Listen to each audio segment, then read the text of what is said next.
Hi guys, I'm back for our second week of Our Story Part 2. Now, I don't know if I want to call it Our Story or Love is in the Air. I don't know, but any way you look at it, this is Part 2. So if you missed the first part, I'll put a link to it in the bottom of this post so that you can stop this because it's not going to make sense to you. Stop this, go watch the first part, and then come back for the second one. And if you watched last week, then welcome back. I'm just going to jump right in. So the last segment, I kind of told you guys about why I decided to go to China and how I realized that our culture differences and Kent agreed that it just wasn't going to work out, knowing his family and how they are and the struggles that would be ahead of us, and I just felt like I kind of needed to break away. So I got on a plane and moved to China. And when I went to China, I planned on staying for the rest of my life. I sold everything I owned. I got rid of my car, all of my furniture, and fit everything into 2 suitcases. And I was envisioning my life in China. Would I meet someone in China? Would I travel? I had no idea, but my future in my mind was in China. And I had previously traveled there before for a trip and was in awe of the culture and the history and the food and the mindset of that culture, and I was so excited to go and kind of just jump right into the culture. Now, whenever I picked where I wanted to go teach English at, I wanted to pick a school that was kind of in a place that wasn't super touristy because I really wanted to get a feel for the culture. I wanted to live with the locals. So I ended up deciding on a TEFL school, which stands for Teaching English as a Foreign Language, in Zhuhai. And Zhuhai is about an hour ferry ride away from Hong Kong. Well, I had previously traveled to Hong Kong, so I knew I loved Hong Kong, and I'd been to Shanghai before, which isn't close to Hong Kong, but I loved Shanghai, so I figured that if I loved Shanghai, I loved Hong Kong, Zhuhai would be a good place for me to go, and I knew that there wasn't a lot of tourists there. It was a very small province. So like I said, I sold everything I owned. I worked my tail end off for a few months beforehand to save up enough money to go, and we got rid of our apartment. Kent moved in with his father who had just bought a home, and we were all set. Well, he actually dropped me off at the airport, and I remember saying bye to him and trying so hard not to cry because I didn't know the next time I would see him. And not only did I have these feelings for him that I really weren't sure what they were, but he was my best friend, and I knew that it was going to be really hard to experience all this fun stuff without him. So I said goodbye, and I sat in the airport, and I started to cry. So I went to the bathroom, because I was embarrassed that I was crying all by myself, and I sat in the bathroom, and I cried and cried. I had no idea what I was doing. I thought I'd made a mistake. I think I called my mom and said, "Mom, I don't know what I'm doing. Oh my gosh, I'm moving to China, da da da da." She, of course, did not really want me to go, but she was super supportive of me going, even though we had our disagreements about me going, but she still gave me her, blessing, I guess, for me to go. But I'm sure that was hard with me calling her, being upset and saying that I think I made the wrong decision, and her being a parent having to say, "You're going to be okay." I'm sure that was hard for her. But I got on the plane, flew to China. I had to stop in Tokyo, and my flight got delayed. I got stuck in Tokyo, and me being this girl who's always had someone there with her, I had my father, my mom, or my friends, or Kent. I always felt like I had this huge support team that if anything ever went wrong, I had someone to kind of help me. And another reasons that I wanted to go to China was because I felt like, I was in my early 20s, and it was time for me to get my sea legs about me. It was time for me to kind of break away. I needed to be responsible for myself and not have someone to fall back on. So me being that person I was at that time, and then putting me in Tokyo where I had no idea what I was doing, and then telling me my flight's delayed, and you have to now find a hotel, and it was a mess. But it worked out, and I was really grateful because I got to see part of Tokyo that I wouldn't have seen otherwise. So then I flew into Hong Kong. And once I got there, like I said, Zhuhai, they don't have an airport in Zhuhai, so you have to take a ferry ride to get there. Well, when I got there, I had these 2 huge suitcases, and there's stairs and escalators and a boat ramp you had to go up on. I could barely pull the suitcases behind me. I had no idea how I was going to lift them and get them where I needed to go.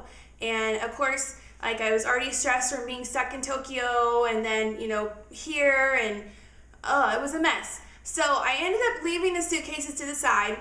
I went onto the ferry and found someone who, yes, I profiled, I did, at least I'm admitting to it, that I thought would speak English. And I asked this guy to come back and help me carry my suitcases, and yes, he could speak English, and he was a nice, big, burly man. So he walked over, helped me lift my suitcases, and I was just praying that they would still be there when I got back, because I had left them like 5 minutes walking distance so that I could find someone to come help me move them up all these stairs and stuff. So, and that was everything I owned in those 2 suitcases, so I was just hoping they were still there, and they were, and he helped me put them on the ferry, and then I got to breathe for a second, and I kind of calmed down and grasped my mind around everything that was about to happen to me, and I finally felt like I was officially on my journey. So once the ferry got into Zhuhai, I got off the ferry, got a taxi, and made my way to the school I was going to get my certification at.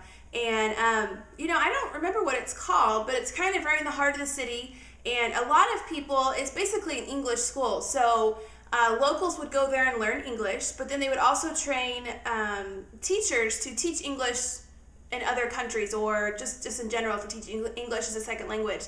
So once you walk through the school doors, it's their rule that you can only speak English within the school doors, which was yay, because finally there are people that I could speak to and figure out things I needed to figure out without having to, you know, do movements like chicken or food, or you don't want to see my bathroom movement. I'm just kidding. I didn't have to do that.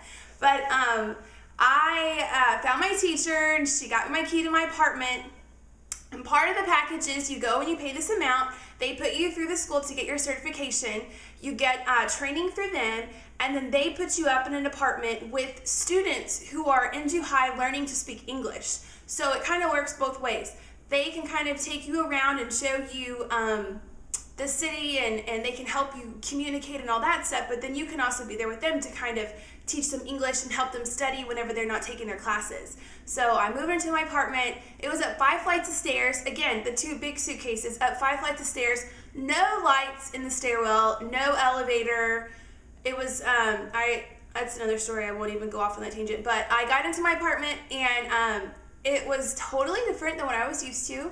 All my furniture was wood, and it looked kind of like patio furniture in a way. And then we had this little tiny TV in the living room, and my bedroom was basically I had a wood structure for a bed, and I went down to the market and bought this like thick foam padding that I put over my bed to kind of like make it comfy. And then instead of, you don't have like a closet you walk into, it's like a wardrobe. I had a small one of those, and then I had 2 other roommates that were sleeping in other rooms, and our kitchen was pretty tiny, and our bathroom, which was kind of neat, I guess, but there's a toilet and then a sink, and then the shower's actually on the wall. So when I would be taking a shower, I'm standing in my bathroom, and there's a drain at the bottom of the floor in the bathroom, so when you're taking a shower, you're in your bathroom, and all the water kind of goes down the drain, if that makes sense. So if somebody needs to use the bathroom, they couldn't, because I was standing naked taking a shower in the middle of the bathroom. But I guess our floors were always clean, because it was easy just to kind of like spray the floors down and stuff.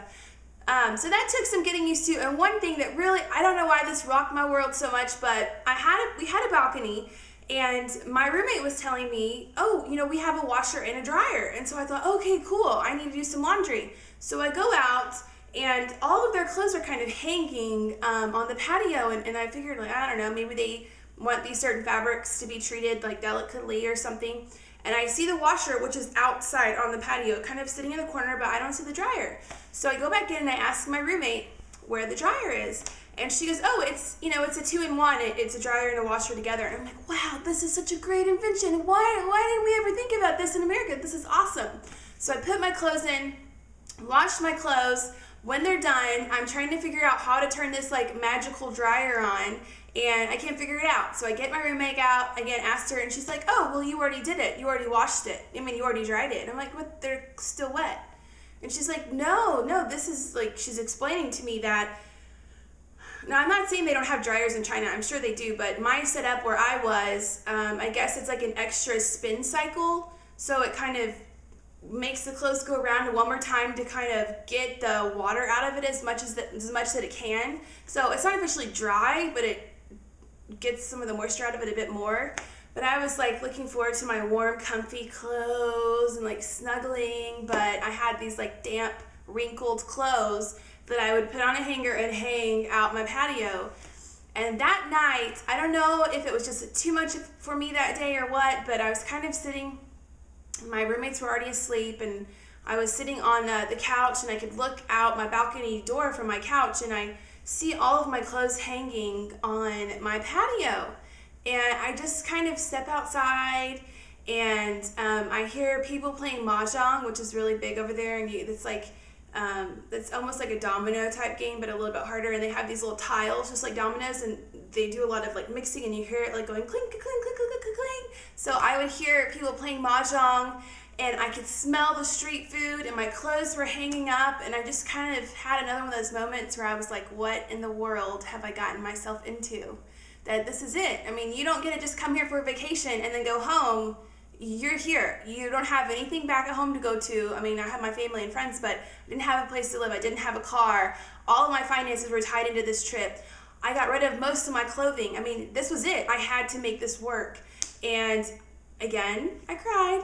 Now, I promise, well, maybe I am a crybaby. I don't know. I'm an emotional person in general, so I don't know. But it was kind of a rocky time for me because I was saying goodbye to one of my really good friends who I had these strong feelings for, saying goodbye to my friends and my family, and transporting myself across the world all by myself where I cannot communicate with people, and sticking myself in this little tiny apartment with two other people that I had never met before. It was, it was different. So I kind of had a breakdown moment, and I called, I think I called Kent's sister that night. She lived in Hong Kong, so I think I called her, cried to her on the phone. I was a mess. But I went to bed, and I woke up the next day, and the next day was when I started my TEFL training. So I got to go in my class, and I met all the fellow teachers that I was going to be doing my certification program with, and we'll stop this story right here. And, I'm sure you're wondering why I'm talking so much about China whenever I call this our story, but so much of my China story has made me the person that I am today, and it brought Kent and I a lot closer than I think we would have been, than we wouldn't have been if I didn't go to China. So a lot of our story is me kind of getting out there and experiencing the world on my own, and China is such a huge part of that. So although I really am telling our story, it's twisted in with my China story. So you'll hear about me and Kent, and then you'll hear some about my funny stories and silly things that happens, because I always have the weirdest things that happen to me. I'll tell you some of those stories that happened while I was in China, and kind of like how I came to be where I am today. So it's kind of like an all-encompassing story. So I will stop that there, and I'll be back next week with part 3 of our story. Okay, bye guys.